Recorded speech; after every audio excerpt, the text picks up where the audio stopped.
ਜੇ ਪੰਜਾਬ ਦੇ ਵਿੱਚ ਆਪਾਂ ਹੁਣ ਤੱਕ ਇਹ ਕਹਿ ਰਹੇ ਨੇ ਕਿ ਸਿਆਸੀ ਲੋਕ ਜ਼ਿੰਮੇਵਾਰ ਨੇ, ਉਹਨੇ ਪੰਜਾਬ ਦੀ ਅਫਸਰਸ਼ਾਹੀ ਖਾਸ ਕਰਕੇ ਪੁਲਿਸ ਪ੍ਰਸ਼ਾਸਨ ਵੀ ਉਹਨਾਂ ਹੀ ਜ਼ਿੰਮੇਵਾਰ ਹੈ। ਤੇ ਇਹ ਤਾਂ ਜਿੰਨੀ ਵੀ ਗੁੰਡਾਗਰਦੀ ਹੈਗੀ ਇਹ ਪੁਲਿਸ ਦੀ ਸ਼ਾਇਦ ਤੋਂ ਬਿਨਾਂ, ਸਿਆਸਤ ਦੀ ਸ਼ਾਇਦ ਤੋਂ ਬਿਨਾਂ ਨਹੀਂ ਹੁੰਦੀ। ਖੁਦ ਅਮਨ ਅਰੋੜਾ ਨੇ ਵੀ ਕੀਤਾ ਕਿ ਹੁਣ ਗਲਤ ਨਾ ਸਮਝ ਲਿਓ, ਹੁਣ ਸਿਆਸਤ ਦੇ ਵਿੱਚ, ਸੱਤਾ ਦੇ ਵਿੱਚ ਉਹ ਲੋਕ ਨਹੀਂ ਆ ਜਿਹੜੇ ਤੁਹਾਨੂੰ ਹੱਲਾਸ਼ੇਰੀ ਦੇਣਗੇ। ਜੇ ਜੇਲ੍ਹਾਂ ਦੇ ਵਿੱਚ ਖਾੜੇ ਲੱਗਦੇ ਰਹੇ ਨੇ ਤੇ ਜੇਲ੍ਹ 'ਚ ਕਿਵੇਂ ਜਾ ਕੇ ਕੋਈ ਗਾ ਲੂਗਾ? ਤੇ ਜੇ ਤੁਸੀਂ ਉੱਥੇ ਜਾ ਕੇ ਜੇਲ੍ਹਾਂ ਦੇ ਵਿੱਚ ਕਿਸੇ ਦੇ ਜਨਮ ਦਿਨ ਪਾਰਟੀ ਮਨਾਓਗੇ ਤਾਂ ਕਿਹਨਾਂ ਦੇ ਸਿਰ ਤੇ ਹੈਗਾ? ਸਿੱਧੂ ਮੂਸੇਵਾਲੇ ਦਾ ਕਤਲ ਹੋਇਆ, ਚਾਹੇ ਫਿਰ ਦੋ ਗੈਂਗਸਟਰਾਂ ਦੇ ਇਨਕਾਊਂਟਰ ਹੋਏ ਨੇ।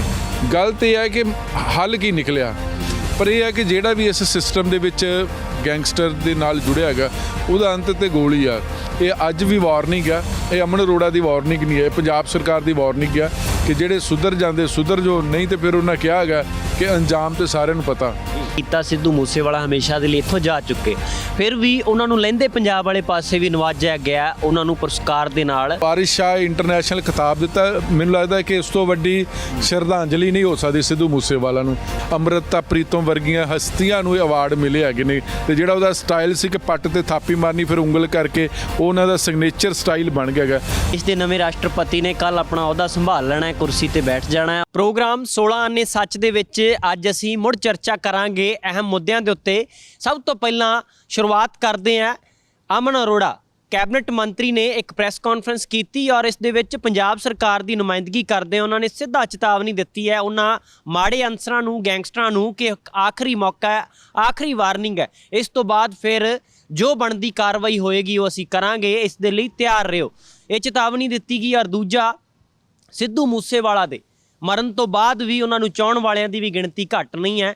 ਪਾਕਿਸਤਾਨ ਦੇ ਅੰਦਰ ਇੱਕ ਖਿਤਾਬ ਦੇ ਨਾਲ ਨਵਾਜਿਆ ਗਿਆ ਸੁਰਜੀਤ ਪਾਤਰ ਔਰ ਸਿੱਧੂ ਮੂਸੇਵਾਲਾ ਨੂੰ ਵਾਰਿਸ ਸ਼ਾਹ ਇੰਟਰਨੈਸ਼ਨਲ ਖਿਤਾਬ ਦੇ ਨਾਲ ਨਵਾਜਿਆ ਗਿਆ। ਔਰ ਇੱਕ ਦੇਸ਼ ਦੇ ਰਾਸ਼ਟਰਪਤੀ ਨਵੇਂ ਚੁਣੇ ਗਏ ਜੋ ਉਹਨਾਂ ਦੀ ਤਾਜਪੋਸ਼ੀ ਹੋਣੀ ਹੈ। ਕੱਲ ਪਹਿਲਾ ਦਿਨ ਹੋਵੇਗਾ, ਪਰ ਇਸ ਤੋਂ ਪਹਿਲਾਂ ਉਹਨਾਂ ਨੇ ਇੱਕ ਭਾਸ਼ਣ ਦਿੱਤਾ ਜਿਸ ਦੇ ਵਿੱਚ ਉਹਨਾਂ ਨੇ ਆਪਣੇ ਜੀਵਨ ਬਾਰੇ ਵੀ ਦੱਸਿਆ ਕਿ ਜਦੋਂ ਪਹਿਲੀ ਵਾਰੀ ਮੰਤਰੀ ਬਣੇ ਤੇ ਉਦੋਂ ਉਹਨਾਂ ਦੇ ਪਿੰਡ ਬਿਜਲੀ ਆਈ। ਇਸ ਤਰ੍ਹਾਂ ਦੀਆਂ ਹੋਰ ਬਹੁਤ ਸਾਰੀਆਂ ਚਰਚਾਵਾਂ ਉਹਨਾਂ ਦੇ ਨਾਲ ਜੁੜੀਆਂ ਨੇ। ਮੇਰੇ ਨਾਲ ਸੀਨੀਅਰ ਪੱਤਰਕਾਰ ਜਗਤਾਰ ਸਿੰਘ ਭੁੱਲਰ ਜੀ ਨੇ। ਭੁੱਲਰ ਸਾਹਿਬ, ਸਭ ਤੋਂ ਪਹਿਲਾਂ ਚਰਚਾ ਕਰੀਏ ਪੰਜਾਬ ਦੇ ਅਹਿਮ ਮੁੱਦੇ ਦੇ ਉੱਤੇ। ਗੈਂਗਸਟਰਾਂ ਨੇ ਬਹੁਤ ਕੰਮ ਖਰਾਬ ਕੀਤਾ ਪੰਜਾਬ ਦਾ, ਹੁਣ ਆਖਰੀ ਵਾਰਨਿੰਗ ਵੀ ਆ ਜਿਹੜੀ ਉਹ ਪੰਜਾਬ ਸਰਕਾਰ ਦੇ ਵੱਲੋਂ ਆ ਗਈ ਆ ਉਹਨਾਂ ਲਈ। ਇਹ ਬਿਲਕੁਲ ਤੁਹਾਨੂੰ ਲੱਗਦਾ ਕਿ ਜਿਸ ਤਰ੍ਹਾਂ ਅੱਜ ਅਮਨ ਅਰੋੜਾ ਨੇ ਕਿਹਾ ਹੈਗਾ ਪੰਜਾਬ ਸਰਕਾਰ ਦੇ ਬਿਹਾਫ 'ਤੇ, ਸਹੀ ਗੱਲ ਹੈ ਕਿ ਜੇ ਤੁਸੀਂ ਕਾਨੂੰਨ ਤੋੜੋਗੇ ਤੇ ਫਿਰ ਕਾਨੂੰਨ ਦੀ ਜਿਹੜੀ ਪਰਿਭਾਸ਼ਾ ਉਹ ਫਿਰ ਉਹੀ ਆ ਕਿ ਕਾਨੂੰਨ ਫਿਰ ਆਪਣੇ ਹਿਸਾਬ ਦੇ ਨਾਲ ਕੰਮ ਕਰੇਗਾ। ਰਹੀ ਗੱਲ ਕਿਉਂਕਿ ਸਰਕਾਰ ਕੀ ਪੂਰਾ ਸਮਾਜ ਕੀ ਪਰਿਵਾਰ ਵੀ ਸਾਰੇ ਕਹਿ ਰਹੇ ਨੇ ਕਿ ਪੰਜਾਬ ਦੇ ਵਿੱਚ ਹੋਣੇ ਨਹੀਂ ਚਾਹੀਦੇ, ਗੈਂਗਸਟਰ ਨਹੀਂ ਹੋਣੇ ਚਾਹੀਦੇ, ਕਿਉਂਕਿ ਤੁਸੀਂ ਕਈ ਤੇ ਰੌਲਾ ਪਾ ਦਿੰਦੇ ਕਿ ਸਾਡੇ ਕੋਲ ਪੈਸੇ ਮੰਗ ਲਏ ਨੇ। ਕਈ ਵਿਚਾਰੇ ਡਰਦੇ ਨਹੀਂ ਮੰਗਦੇ ਕਿ ਜੇ ਪੈਸੇ ਦੱਸਦੇ ਅਸੀਂ ਪੁਲਿਸ ਨੂੰ ਤੇ ਫਿਰ ਜਾਨ ਨੂੰ ਖਤਰਾ ਹੋ ਸਕਦਾ, ਬਿਜ਼ਨਸ ਨੂੰ ਖਤਰਾ ਹੋ ਸਕਦਾ, ਪਰਿਵਾਰ ਨੂੰ ਖਤਰਾ ਹੋ ਸਕਦਾ। ਤੇ ਇਹ ਵੀ ਹੈ ਕਿ ਪੁਲਿਸ ਵਾਲਿਆਂ ਦਾ ਜਿਹੜਾ ਨੈਕਸਸ ਆ ਉਹ ਵੀ ਇਹ ਕਾਫੀ ਇਹਦੇ ਨਾਲ ਆ ਕਿ ਜੇ ਪੰਜਾਬ ਦੇ ਵਿੱਚ ਆਪਾਂ ਹੁਣ ਤੱਕ ਇਹ ਕਹਿ ਰਹੇ ਨੇ ਕਿ ਸਿਆਸੀ ਲੋਕ ਜ਼ਿੰਮੇਵਾਰ ਨੇ, ਉਹਨੇ ਪੰਜਾਬ ਦੀ ਅਫਸਰਸ਼ਾਹੀ ਖਾਸ ਕਰਕੇ ਪੁਲਿਸ ਪ੍ਰਸ਼ਾਸਨ ਵੀ ਉਹਨਾਂ ਹੀ ਜ਼ਿੰਮੇਵਾਰ ਆ। ਦੇਖੋ, ਅਗਰ ਜੇ ਇਲਾਕੇ ਦੇ ਵਿੱਚ ਗੁੰਡਾਵਾਦ ਪਣਕਦਾ, ਜੇ ਇਲਾਕੇ 'ਚ ਗੁੰਡਾਗਰਦੀ ਵੱਧਦੀ ਆ, ਜੇ ਇਲਾਕੇ ਦੇ ਵਿੱਚ ਲੁੱਟ ਖੋਹ, ਛੇੜਛਾਨੀ, ਮਾਰ ਕਟਾਈ ਦੇ ਹੁੰਦੀ ਆ, ਤੇ ਲਾਜ਼ਮੀ ਤੌਰ 'ਤੇ ਉਸ ਇਲਾਕੇ ਦਾ SHO, DSP ਤੇ SSP ਜ਼ਿੰਮੇਵਾਰ ਆ ਕਿ ਜਿਨ੍ਹਾਂ ਨੂੰ ਉਹ ਆਪਣੇ ਇਲਾਕੇ ਦਾ ਸੁਧਾਰ ਨਹੀਂ ਕਰ ਸਕਦੇ। ਤੇ ਇਹ ਤਾਂ ਜਿੰਨੀ ਵੀ ਗੁੰਡਾਗਰਦੀ ਹੈਗੀ ਇਹ ਪੁਲਿਸ ਦੀ ਸ਼ਾਇਦ ਤੋਂ ਬਿਨਾਂ, ਸਿਆਸਤ ਦੀ ਸ਼ਾਇਦ ਤੋਂ ਬਿਨਾਂ ਨਹੀਂ ਹੁੰਦੀ। ਇਹ ਗੱਲ ਦਾ ਜ਼ਿਕਰ ਤਾਂ ਖੁਦ ਅਮਨ ਅਰੋੜਾ ਨੇ ਵੀ ਕੀਤਾ ਕਿ ਹੁਣ ਗਲਤ ਨਾ ਸਮਝ ਲਿਓ, ਹੁਣ ਸਿਆਸਤ ਦੇ ਵਿੱਚ, ਸੱਤਾ ਦੇ ਵਿੱਚ ਉਹ ਲੋਕ ਨਹੀਂ ਆ ਜਿਹੜੇ ਤੁਹਾਨੂੰ ਹੱਲਾਸ਼ੇਰੀ ਦੇਣਗੇ। ਜਦੋਂ ਉਹਨਾਂ ਨੇ ਸਵਾਲ ਕੀਤੇ ਚੁੱਕੇ ਕਿ ਪਹਿਲਿਆਂ ਨੇ ਬੜੀ ਸ਼ਹਿ ਦਿੱਤੀ ਹੈ, ਫਿਰ ਸਵਾਲ ਉਹਨਾਂ ਨੂੰ ਵੀ ਕੀਤਾ ਗਿਆ ਕਿ ਉਹ ਕਿਹੜੇ ਨਾਮ ਨੇ, ਤੁਸੀਂ ਕਦੋਂ ਦੱਸੋਗੇ ਕਿ ਜਿਹੜੇ ਸ਼ਹਿ ਦਿੰਦੇ ਰਹੇ ਨੇ। ਤਾਂ ਉਹਨਾਂ ਨੇ ਇਸ ਦਾ ਜਵਾਬ ਗੋਲ ਤਰੀਕੇ ਨਾਲ ਦਿੱਤਾ ਕਿ ਇਹ ਤਾਂ ਤਫਤੀਸ਼ ਦਾ ਵਿਸ਼ਾ, ਮੈਂ ਇਸ ਬਾਰੇ ਕੁਝ ਨਹੀਂ ਕਹਿ ਸਕਦਾ। ਤਾਂ ਕੋਈ ਇਹ ਕਈ ਹੁੰਦਾ ਕਿ ਕੋਈ ਕੰਧ 'ਤੇ ਲਿਖਿਆ ਪੜ੍ਹ ਲੈਂਦਾ ਤੇ ਕੋਈ ਜਾਣ-ਬੁੱਝ ਕੇ ਨਹੀਂ ਪੜ੍ਹਨਾ ਚਾਹੁੰਦਾ ਹੈਗਾ। ਔਰ ਸਾਰਿਆਂ ਨੂੰ ਪਤਾ ਕਿ ਜਿਹੜੇ ਗੈਂਗਸਟਰ ਵਧੇ ਫੁੱਲੇ ਨੇ, ਜੇ ਜੇਲ੍ਹਾਂ ਦੇ ਵਿੱਚ ਖਾੜੇ ਲੱਗਦੇ ਰਹੇ ਨੇ ਤੇ ਜੇਲ੍ਹਾਂ ਦੇ ਵਿੱਚ ਮਨਕੀਰਤ ਔਲਖ ਵਰਗੇ ਗਾਉਂਦੇ ਰਹੇ ਨੇ, ਤੇ ਜੇਲ੍ਹ 'ਚ ਕਿਵੇਂ ਜਾ ਕੇ ਕੋਈ ਗਾ ਲੂਗਾ, ਹੈ ਨਾ। ਤੇ ਹਾਂ, ਇੰਨਾ ਹੁੰਦਾ ਕਿ ਵਿਸਾਖੀ ਦੇ ਪ੍ਰੋਗਰਾਮ ਹੁੰਦੇ ਰਹੇ ਨੇ, ਉੱਥੇ ਕੈਦੀਆਂ ਦੇ ਮਨੋਰੰਜਨ ਵਾਸਤੇ ਪ੍ਰੋਗਰਾਮ ਜੇਲ੍ਹਾਂ ਦੇ ਵਿੱਚ ਇੱਕ ਹੈ, ਉਹ ਇੱਕ ਸਿਸਟਮ ਹੈਗਾ, ਪ੍ਰਣਾਲੀ ਹੈਗੇ। ਤੇ ਜੇ ਤੁਸੀਂ ਉੱਥੇ ਜਾ ਕੇ ਜੇਲ੍ਹਾਂ ਦੇ ਵਿੱਚ ਕਿਸੇ ਦੇ ਜਨਮ ਦਿਨ ਪਾਰਟੀ ਮਨਾਓਗੇ ਤਾਂ ਕਿਹਨਾਂ ਦੇ ਸਿਰ ਤੇ ਹੈਗਾ। ਤੇ ਸਿਆਸਤ ਤੇ ਪੁਲਿਸ, ਇਹ ਜਿਹੜਾ ਦੇਸ਼ ਦੇ ਅੰਦਰ ਨਾਪਾਕ ਜੋੜ ਬਣਿਆ ਨਾ, ਗੱਠਜੋੜ, ਉਹਨੇ ਸਿਸਟਮ ਦਾ ਬੇੜਾ ਗਰਕ ਕੀਤਾ ਹੈਗਾ। ਹੁਣ ਅਮਨ ਅਰੋੜਾ ਨਹੀਂ ਬੋਲਦੇ, ਇੱਕ ਜ਼ਿੰਮੇਵਾਰੀ ਕੁਰਸੀ ਦਾ, ਲੇਕਿਨ ਸਾਰਿਆਂ ਨੂੰ ਪਤਾ ਹੈਗਾ ਕਿ ਹੁਣ ਕਿਉਂਕਿ ਅੱਗੇ ਅਮਨ ਅਰੋੜਾ ਹੁਣੀ ਬੋਲਦੇ ਸੀ, ਹੁਣ ਸਰਕਾਰ ਦਾ ਹਿੱਸਾ ਕਿ ਜੇ ਤੁਸੀਂ ਕੋਈ ਲੋਕਾਂ ਬਾਰੇ ਬੋਲੋਗੇ ਤਾਂ ਤੁਹਾਡੀ ਜ਼ਿੰਮੇਵਾਰੀ ਹੋਣੀ ਆ, ਕਿਉਂਕਿ ਜਿਨ੍ਹਾਂ ਨੂੰ ਲੋਕਾਂ ਨੇ ਲਾ ਕੇ ਤੁਹਾਨੂੰ ਕੁਰਸੀਆਂ ਦਿੱਤੀਆਂ ਨੇ ਤੇ ਹੁਣ ਤੁਹਾਡੀ ਜ਼ਿੰਮੇਵਾਰੀ ਬਣਦੀ। ਤੇ ਦੇਖੋ ਪਹਿਲਾਂ ਵੀ ਕਿਉਂਕਿ 2 ਗੈਂਗਸਟਰ ਬਣੇ, ਆਪਾਂ ਪਹਿਲਾਂ ਵੀ ਚਰਚਾ ਕੀਤੀ ਕਿ ਚਾਹੇ ਸਿੱਧੂ ਮੂਸੇਵਾਲੇ ਦਾ ਕਤਲ ਹੋਇਆ, ਚਾਹੇ ਫਿਰ 2 ਗੈਂਗਸਟਰਾਂ ਦੇ ਇਨਕਾਊਂਟਰ ਹੋਏ ਨੇ, ਗੱਲ ਤੇ ਇਹ ਹੈ ਕਿ ਹੱਲ ਕੀ ਨਿਕਲਿਆ। ਤੇ ਇਸ ਕਰਕੇ ਜਿਹੜੇ ਲੋਕ ਗੈਂਗਸਟਰ ਮੁੰਡੇ ਬਣੇ ਹੈਗੇ ਨੇ, ਹਾਲੇ ਵੀ ਘੱਟੋ ਘੱਟ ਪੰਜਾਬ ਦੇ ਵਿੱਚ ਛੋਟੀ ਉਮਰ ਤੋਂ ਲੈ ਕੇ ਤੇ ਵੱਡੀ ਉਮਰ ਤੱਕ ਜਿਹੜੇ ਗੈਂਗਸਟਰ, ਜ਼ਿਆਦਾ ਇਹਨਾਂ ਦੀ ਏਜ ਵੀ ਨਹੀਂ ਹੈ, 24 25 26 27 28 ਸਾਲ ਤੱਕ ਹੀ ਆ, ਉਹ ਬਹੁਤ ਗਿਣਤੀ ਆ ਗਿਆ। ਤੇ ਇਹ ਹੈ ਕਿਉਂਕਿ ਇੱਕ ਸਿਸਟਮ ਆ ਦੇਸ਼ ਦੇ ਵਿੱਚ ਵੀ, ਪੰਜਾਬ ਦੇ ਵਿੱਚ ਜੋ ਪੰਜਾਬ ਦੇ ਵਿੱਚ ਖਾੜਕੂਵਾਦ ਸੀ, ਤੇ ਖਾੜਕੂਵਾਦ 'ਚ ਵੀ ਬਹੁਤ ਸਾਰੇ ਲੋਕ ਮੁੱਖ ਧਾਰਾ 'ਚ ਆ ਗਏ ਸੀ, ਸਰਕਾਰ ਦੇ ਅੱਗੇ ਸਰੈਂਡਰ ਕੀਤਾ ਹੈ। ਉਹਦੇ 'ਚ ਬਹੁਤ ਸਾਰਿਆਂ ਨੇ ਬਾਅਦ 'ਚ ਸਰਕਾਰ ਦੀਆਂ ਨੌਕਰੀਆਂ ਵੀ ਕੀਤੀਆਂ, ਅਹੁਦਿਆਂ ਤੋਂ ਵੀ ਰਿਟਾਇਰ ਹੋਏ ਨੇ। ਤੇ ਇਹ ਵੀ ਹੈ ਕਿ ਅਗਰ ਤੁਸੀਂ ਭਟਕੇ ਹੋ ਅੱਗੇ ਸਰੈਂਡਰ ਕਰਦੇ ਹੋ ਤੇ ਲਾਜ਼ਮੀ ਤੌਰ ਤੇ ਪਹਿਲਾਂ ਕੀ ਕਰਦੇ, ਪੰਚਾਇਤਾਂ ਦੇ ਜ਼ਰੀਏ ਜਾਂ ਇਲਾਕੇ ਦੇ ਜਿਹੜੇ ਮੋਹਤਵਾਰ ਲੋਕਾਂ ਦੇ ਜ਼ਰੀਏ ਉਹ ਸਰੈਂਡਰ ਕਰ ਦਿੰਦੇ। ਤੇ ਹੁਣ ਜੇ ਕੋਈ ਸਰੈਂਡਰ ਕਰ ਲੂਗਾ ਜਾਂ ਸਿਸਟਮ ਤੋਂ, ਉਸ ਸਿਸਟਮ ਤੋਂ ਆ ਕੇ ਜਿਹੜਾ ਅਸਲੀ ਸਿਸਟਮ, ਲੱਖਾ ਸਿਧਾਣਾ ਸਭ ਤੋਂ ਵੱਡੀ, ਸਾਰਿਆਂ ਦੇ ਵੱਡੇ ਸਾਹਮਣੇ ਇੱਕ ਵੱਡੀ ਐਗਜ਼ਾਮਪਲ ਆ, ਕਿ ਉਹ ਵੀ ਆਪਣੀ ਜ਼ਿੰਦਗੀ ਬਸਰ ਹੀ ਰਿਹਾ ਜੀ। ਉਹਨੇ ਇਲੈਕਸ਼ਨ ਵੀ ਲੜਦੀ ਹੈ ਕਿ ਵੱਖਰੀ ਗੱਲ ਜਿੱਤਿਆ ਜਾਂ ਨਹੀਂ ਜਿੱਤਿਆਗਾ, ਪਰ ਇਹ ਹੈ ਕਿ ਜਿਹੜਾ ਵੀ ਇਸ ਸਿਸਟਮ ਦੇ ਵਿੱਚ ਗੈਂਗਸਟਰ ਦੇ ਨਾਲ ਜੁੜਿਆ ਹੈਗਾ ਉਹਦਾ ਅੰਤ ਤੇ ਗੋਲੀ ਆ। ਹੁਣ ਇਹ ਤਾਂ ਨਹੀਂ ਆ ਕਿ ਤੁਸੀਂ ਸਿੱਧੂ ਮੂਸੇਵਾਲੇ ਨੂੰ ਮਾਰ ਕੇ ਇਹ ਕਹੋ ਕਿ ਬਾਅਦ ਸਾਨੂੰ ਪੰਜਾਬ ਪੁਲਿਸ ਦਾ, ਦਿੱਲੀ ਪੁਲਿਸ ਜਾਂ ਹਰਿਆਣੇ ਪੁਲਿਸ ਤੋਂ ਖਤਰਾ ਹੈਗਾ। ਇਹ ਤਾਂ ਨਹੀਂ ਨਾ ਹੋ ਸਕਦਾ ਹੈਗਾ। ਜਿੱਦਾਂ ਲਾਰੈਂਸ ਬਿਸ਼ਨੋਈ ਕਹਿ ਰਿਹਾ ਸੀ ਕਿ ਮੈਨੂੰ ਪੰਜਾਬ ਪੁਲਿਸ 'ਤੇ ਭਰੋਸਾ ਨਹੀਂ ਹੈਗਾ ਜੀ, ਹੈ ਨਾ, ਮੈਨੂੰ ਉਹਦੇ 'ਚ ਸਿਕਿਉਰਿਟੀ ਚਾਹੀਦੀ ਹੈ, ਇਹ ਸਭ ਕੁਝ ਜੋ ਵੀ ਉਹਨਾਂ ਕਾਨੂੰਨੀ ਪ੍ਰਕਿਰਿਆ ਅਪਣਾਈ ਹੈਗੇ। ਪਰ ਸਵਾਲ ਹੈ ਕਿ ਜਿਸ ਤਰ੍ਹਾਂ ਅੱਜ ਪੰਜਾਬ ਸਰਕਾਰ ਨੇ ਸਪਸ਼ਟ ਕਰ ਦਿੱਤਾ, ਪਹਿਲਾਂ DGP ਨੇ ਸਪਸ਼ਟ ਕਰਤਾ, ਅੱਜ ਆਖਰੀ ਵਾਰਨਿੰਗ ਆ। ਤੇ ਮਤਲਬ ਜੇ ਅੱਜ ਤੋਂ ਬਾਅਦ ਹੋ ਸਕਦਾ ਹੈ ਕਿ ਪੰਜਾਬ ਪੁਲਿਸ ਨੇ ਪਹਿਲਾਂ ਹੀ ਕਈ ਮੁੰਡੇ ਫੜੇ ਹੋਣ ਜਾਂ ਨਹੀਂ ਫੜੇ ਹੋਣ ਜਾਂ ਉਹਨਾਂ ਦੇ ਟਾਰਗੇਟ 'ਤੇ ਹੋਣਗੇ। ਇਹ ਅੱਜ ਵੀ ਵਾਰਨਿੰਗ ਆ, ਇਹ ਅਮਨ ਅਰੋੜਾ ਦੀ ਵਾਰਨਿੰਗ ਨਹੀਂ ਹੈ, ਇਹ ਪੰਜਾਬ ਸਰਕਾਰ ਦੀ ਵਾਰਨਿੰਗ ਆ ਕਿ ਜਿਹੜੇ ਸੁਧਰ ਜਾਂਦੇ ਸੁਧਰ ਜੋ, ਨਹੀਂ ਤੇ ਫਿਰ ਉਹਨਾਂ ਕਿਹਾ ਹੈਗਾ ਕਿ ਅੰਜਾਮ ਤੇ ਸਾਰਿਆਂ ਨੂੰ ਪਤਾ ਜੀ। ਇੱਕ ਅਗਲੀ ਗੱਲ ਕਰੀਏ ਇਸੇ ਦੇ ਨਾਲ ਜੁੜੀ ਕਿ ਗੈਂਗਸਟਰਾਂ ਨੇ ਇੱਕ ਵੱਡਾ ਕਾਂਡ ਕੀਤਾ, ਸਿੱਧੂ ਮੂਸੇਵਾਲਾ ਹਮੇਸ਼ਾ ਦੇ ਲਈ ਇੱਥੋਂ ਜਾ ਚੁੱਕੇ, ਫਿਰ ਵੀ ਉਹਨਾਂ ਨੂੰ ਲਹਿੰਦੇ ਪੰਜਾਬ ਵਾਲੇ ਪਾਸੇ ਵੀ ਨਵਾਜਿਆ ਗਿਆ ਉਹਨਾਂ ਨੂੰ ਪੁਰਸਕਾਰ ਦੇ ਨਾਲ, ਜਿਸ ਦੇ ਨਾਲ ਇੱਕ ਵੱਡਾ ਨਾਮ ਹੋਰ ਜੁੜਿਆ, ਸੁਰਜੀਤ ਪਾਤਰ ਜੀ ਹੋਰਾਂ ਦਾ। ਇਸ ਤਰ੍ਹਾਂ ਦਾ ਪਿਆਰ ਹੈ, ਜਿਹੜਾ ਸਤਿਕਾਰ ਹੈ, ਬਾਕੀ ਮੁਲਕ ਦੇ ਵਿੱਚ ਵੀ ਮਿਲਣਾ, ਲਹਿੰਦੇ ਪੰਜਾਬ 'ਚ ਵੀ ਮਿਲਣਾ, ਇਹ ਵੀ ਕਿਤੇ ਨਾ ਕਿਤੇ ਵੱਡੀ ਪ੍ਰਾਪਤੀ ਹੈ। ਬਿਲਕੁਲ ਸਭ ਤੋਂ ਵੱਡੀ ਗੱਲ ਦੇਖੋ, ਜਦੋਂ ਸਿੱਧੂ ਮੂਸੇਵਾਲਾ ਸਾਹਿਬ ਦਾ ਕਤਲ ਹੋਇਆ ਸੀ, ਉਹ ਸਿਰਫ ਪੰਜਾਬ ਨਹੀਂ ਰੋਇਆ, ਉਹ ਪੂਰਾ ਵਿਸ਼ਵ ਰੋਇਆ ਹੈਗਾ। ਆਪਾਂ ਵੀ ਹੈਰਾਨ ਸੀ ਕਿ ਜਿਹੜੇ ਅੰਗਰੇਜ਼ਾਂ ਨੂੰ ਸਿੱਧੂ ਮੂਸੇਵਾਲੇ ਦੀ, ਕਿਉਂਕਿ ਪੰਜਾਬੀ 'ਚ ਗਾਣੇ ਗਾਉਂਦੇ ਰਹੇ, ਨਹੀਂ ਭਾਸ਼ਾ ਹੀ, ਲੇਕਿਨ ਉਹਦੀ ਸ਼ਬਦਾਵਲੀ ਜਾਂ ਸਟਾਈਲ, ਬੋਲ, ਉਹ ਸਾਰੇ ਲੋਕਾਂ ਨੇ ਪਸੰਦ ਕੀਤੇ। ਤੇ ਜਿਹੜਾ ਹੁਣ ਇਲਿਆਸ ਘੁੰਮਣ, ਕਿਉਂਕਿ ਪੰਜਾਬੀ ਦਾ ਇੱਕ ਨਾਮਵਰ ਲੇਖਕ ਆ, ਪਾਕਿਸਤਾਨ ਰਹਿੰਦੇ ਹੈਗੇ ਨੇ, ਪੰਜਾਬ 'ਚ ਵੀ ਉਹਨਾਂ ਦਾ ਆਉਣਾ ਜਾਣਾ ਹੈਗਾ, ਬਹੁਤ ਸਾਰੇ ਪੰਜਾਬੀ ਅਖਬਾਰਾਂ 'ਚ ਉਹਨਾਂ ਦੇ ਆਰਟੀਕਲ ਲੱਗਦੇ ਨੇ। ਤੇ ਉਹਨਾਂ ਨੇ ਜਿਹੜਾ ਵਾਰਿਸ ਸ਼ਾਹ ਇੰਟਰਨੈਸ਼ਨਲ ਖਿਤਾਬ ਦਿੱਤਾ, ਮੈਨੂੰ ਲੱਗਦਾ ਕਿ ਉਸ ਤੋਂ ਵੱਡੀ ਸ਼ਰਧਾਂਜਲੀ ਨਹੀਂ ਹੋ ਸਕਦੀ ਸਿੱਧੂ ਮੂਸੇਵਾਲਾ ਨੂੰ। ਨਾਲ ਉਹਨਾਂ ਸੁਰਜੀਤ ਪਾਤਰ ਸਾਹਿਬ ਨੂੰ ਦਿੱਤਾ, ਲੇਕਿਨ ਸਿੱਧੂ ਮੂਸੇਵਾਲੇ ਨੂੰ ਸਮਰਪਿਤ ਕਰਨਾ ਇਹ ਬਹੁਤ ਵੱਡਾ ਪੰਜਾਬੀਆਂ ਵਾਸਤੇ ਇੱਕ ਮਾਣ ਵਾਲੀ ਗੱਲ ਹੈ, ਕਿਉਂਕਿ ਅੰਮ੍ਰਿਤਾ ਪ੍ਰੀਤਮ ਵਰਗੀਆਂ ਹਸਤੀਆਂ ਨੂੰ ਇਹ ਅਵਾਰਡ ਮਿਲੇ ਹੈਗੇ ਨੇ, ਸੁਰਜੀਤ ਪਾਤਰ ਸਾਹਿਬ ਹੋ ਗਏ ਤੇ ਸਿੱਧੂ ਮੂਸੇਵਾਲੇ ਨੂੰ। ਤੇ ਮੈਨੂੰ ਲੱਗਦਾ ਕਿ ਇੱਕ ਭਾਈਚਾਰਕ ਸਾਂਝ ਦਾ ਵੀ ਉਹਨਾਂ ਨੇ ਇੱਕ ਸੁਨੇਹਾ ਦਿੱਤਾ ਕਿ ਸਿਰਫ ਸਿੱਧੂ ਮੂਸੇਵਾਲਾ ਸਾਡਾ ਨਹੀਂ, ਲਹਿੰਦੇ ਪੰਜਾਬ ਵਾਲਿਆਂ ਦਾ ਵੀ ਓਨਾ ਹੀ ਆ, ਪੂਰੇ ਵਿਸ਼ਵ ਦਾ ਵੀ ਓਨਾ। ਤੇ ਮੈਨੂੰ ਲੱਗਦਾ ਕਿ ਵਿਸ਼ਵ ਦੇ ਵੱਡੇ ਤੋਂ ਵੱਡਾ ਜਿਹੜਾ ਸਿੰਗਰ ਆ ਉਹ ਵੀ ਰੋਇਆ ਹੈਗਾ। ਤੇ ਜਿਹੜਾ ਉਹਦਾ ਸਟਾਈਲ ਸੀ ਕਿ ਪੱਟ ਤੇ ਥਾਪੀ ਮਾਰਨੀ ਫਿਰ ਉਂਗਲ ਕਰਕੇ, ਉਹ ਉਹਨਾਂ ਦਾ ਸਿਗਨੇਚਰ ਸਟਾਈਲ ਬਣ ਗਿਆ ਹੈਗਾ। ਤੇ ਮੈਨੂੰ ਲੱਗਦਾ ਕਿ ਜਿਹੜਾ ਲਹਿੰਦੇ ਪੰਜਾਬ ਵਾਲਿਆਂ ਨੇ, ਇਲਿਆਸ ਘੁੰਮਣ ਹੋਣਾ ਨੇ, ਅੱਜ ਉਹ ਅਨਾਊਂਸਮੈਂਟ, ਅੱਜ ਪ੍ਰੋਗਰਾਮ ਵੀ ਕਰਵਾਇਆ ਉਹਨਾਂ ਨੇ ਵਾਰਿਸ ਸ਼ਾਹ ਉੱਥੇ ਇੱਕ ਫਾਊਂਡੇਸ਼ਨ ਵੱਲੋਂ। ਤੇ ਮੈਨੂੰ ਲੱਗਦਾ ਕਿ ਲਾਜ਼ਮੀ ਤੌਰ ਤੇ ਅੱਜ ਇੱਕ ਜਿਹੜੀ ਇੱਕ ਨਾਮਵਰ ਗਾਇਕ ਨੂੰ ਇੱਕ ਸੱਚੀ ਜਿਹੜੀ ਸ਼ਰਧਾਂਜਲੀ ਆ, ਉਹ ਏਡਾ ਵੱਡਾ ਖਿਤਾਬ ਦੇ ਕੇ ਦਿੱਤੀ ਹੈਗੀ। ਤੇ ਮੈਨੂੰ ਲੱਗਦਾ ਨਹੀਂ ਕਿ ਇਹ ਰਹਿੰਦੀ ਦੁਨੀਆ ਤੱਕ ਸਿੱਧੂ ਮੂਸੇਵਾਲਾ ਚਾਹੇ ਸਾਡੇ ਕੋਲ ਜਿਸਮਾਨੀ ਤੌਰ ਤੇ ਨਹੀਂ ਆ, ਲੇਕਿਨ ਉਹ ਰੂਹਾਨੀਅਤ ਤੌਰ ਤੇ ਆਉਣ ਵਾਲੀਆਂ ਪੀੜ੍ਹੀਆਂ, ਪੀੜ੍ਹੀ ਦਰ ਪੀੜ੍ਹੀ, ਅੱਜ ਤੋਂ ਜਿਹੜੀ 100 ਸਾਲ ਬਾਅਦ ਵੀ ਬੱਚੇ ਪੈਦਾ ਹੋਣਗੇ, ਲਾਜ਼ਮੀ ਤੌਰ ਤੇ ਉਹ ਜਦੋਂ ਗੂਗਲ ਤੇ ਜਾਣਗੇ, ਸਰਚ ਕਰਨਗੇ, ਤੇ ਸਿੱਧੂ ਮੂਸੇਵਾਲਾ ਤਦ ਵੀ ਜਿੰਦਾ ਰਹੇਗਾ ਨਾ ਜੀ। ਔਰ ਇੱਕ ਗੱਲ ਹੋਰ ਅਸੀਂ ਕਰੀਏ ਕਿ ਦੇਸ਼ ਦੇ ਨਵੇਂ ਰਾਸ਼ਟਰਪਤੀ ਨੇ ਕੱਲ ਆਪਣਾ ਅਹੁਦਾ ਸੰਭਾਲ ਲੈਣਾ ਹੈ, ਕੁਰਸੀ ਤੇ ਬੈਠ ਜਾਣਾ ਹੈ, ਔਰ ਅੱਜ ਅਖੀਰਲਾ ਦਿਨ ਸੀ ਇੱਕ ਰਾਸ਼ਟਰਪਤੀ ਦੇ ਵਜੋਂ ਰਾਮਨਾਥ ਕੋਵਿੰਦ ਹੋਰਾਂ ਦਾ।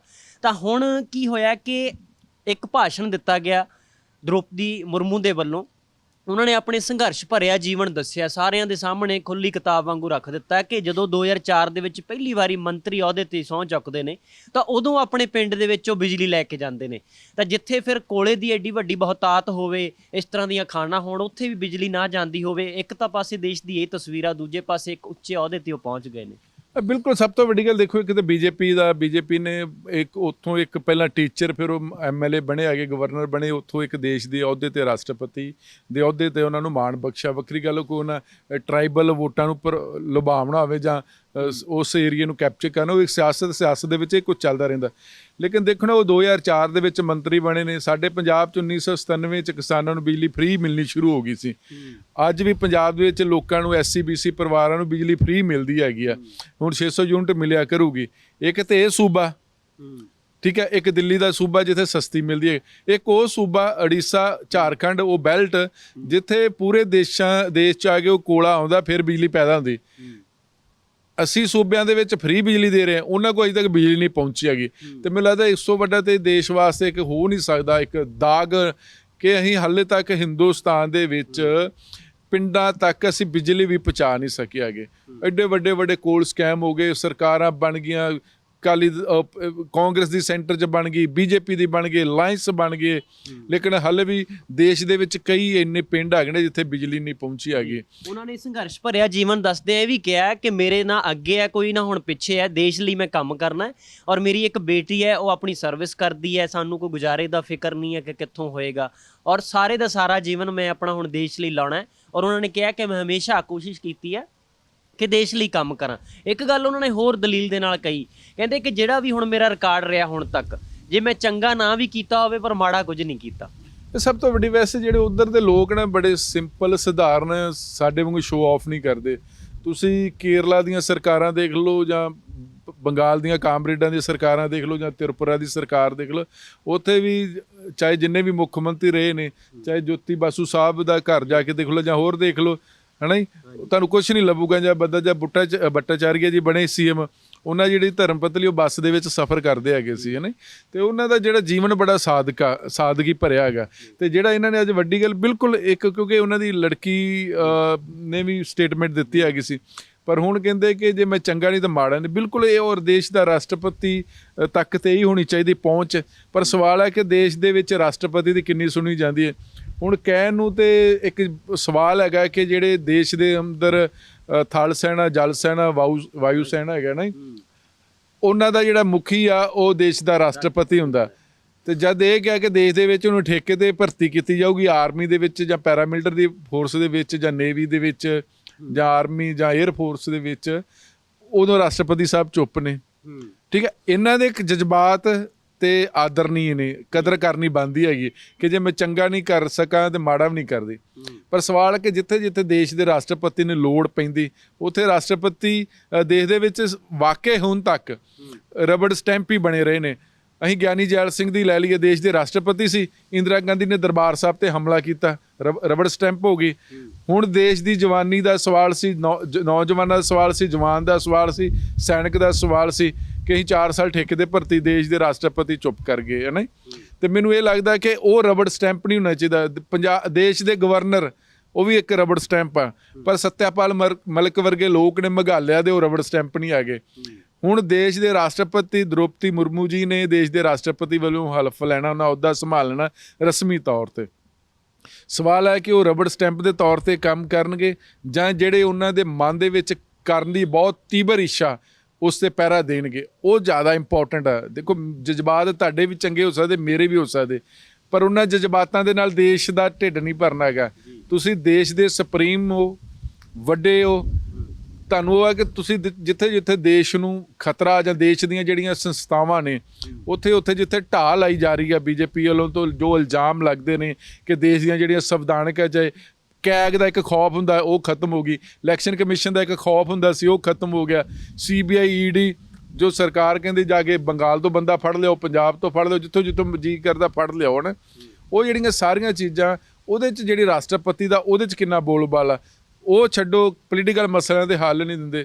ਪਰ ਜਿੱਥੇ ਲੋੜ ਹੈਗੀ ਆ, ਜਿਹੜੇ 3 ਸੈਨਾ ਦੇ ਜਿਹੜੇ ਉਹ ਮੁਖੀ ਨੇ, ਉੱਥੇ ਕਿੰਨੀ ਪਹਿਰਾ ਦੇਣ ਦੀ ਲੋੜ ਆ। ਜਿੱਥੇ ਜਿੱਥੇ ਦੇਸ਼ ਦੇ ਸੰਵਿਧਾਨ ਨੂੰ ਖਤਰਾ ਮਹਿਸੂਸ ਕੀਤਾ ਜਾ ਰਿਹਾ ਹੈਗਾ ਭੈ ਦੇਸ਼ ਦੇ ਅੰਦਰ। ਉੱਥੋਂ ਦੇਸ਼ ਦੇ ਰਾਸ਼ਟਰਪਤੀ ਦੀ ਕਿੰਨੀ ਇਨਵੋਲਵਮੈਂਟ ਦਖਲ ਆ, ਉਹ ਸਭ ਤੋਂ ਵੱਡੀ ਇੰਪੋਰਟੈਂਟ ਗੱਲ ਆ। ਉਹਨਾਂ ਦੇ ਪਿੰਡ 'ਚ ਬਿਜਲੀ ਪਹੁੰਚ ਗਈ, 2004 'ਚ ਪਹੁੰਚ ਗਈ। ਹੁਣ ਸਾਰੇ ਦੇ ਮੰਤਰੀ ਬਣ ਨਹੀਂ ਸਕਦੇ, ਲੇਕਿਨ ਉਹਨਾਂ ਕੋਲ ਮੌਕਾ ਹੈਗਾ ਕਿ ਦੇਸ਼ ਦੇ ਪ੍ਰਾਈਮ ਮਿਨਿਸਟਰ ਨੂੰ, ਦੇਸ਼ ਦੇ ਗ੍ਰਹਿ ਮੰਤਰੀ ਨੂੰ, ਦੇਸ਼ ਦੇ ਪਾਵਰ ਮੰਤਰੀ ਨੂੰ ਤਾਂ ਇੰਨਾ ਕਹਿ ਸਕਦੇ ਨੇ ਕਿ ਮੇਰੇ ਪਿੰਡ ਤੇ 2004 'ਚ ਬਿਜਲੀ ਆ ਗਈ।